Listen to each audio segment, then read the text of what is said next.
Hello, I'm Dr. John Shiftwell, and welcome back to Your Shift Health.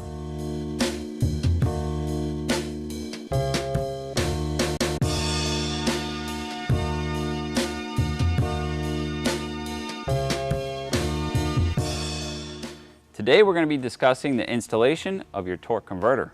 First thing you want to do when installing your torque converter is add a quart to a quart and a half of transmission fluid.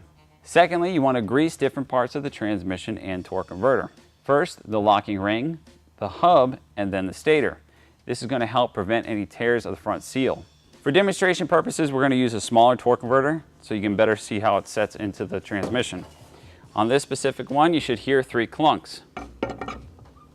1, 2, 3. Verify that the torque converter has been installed correctly.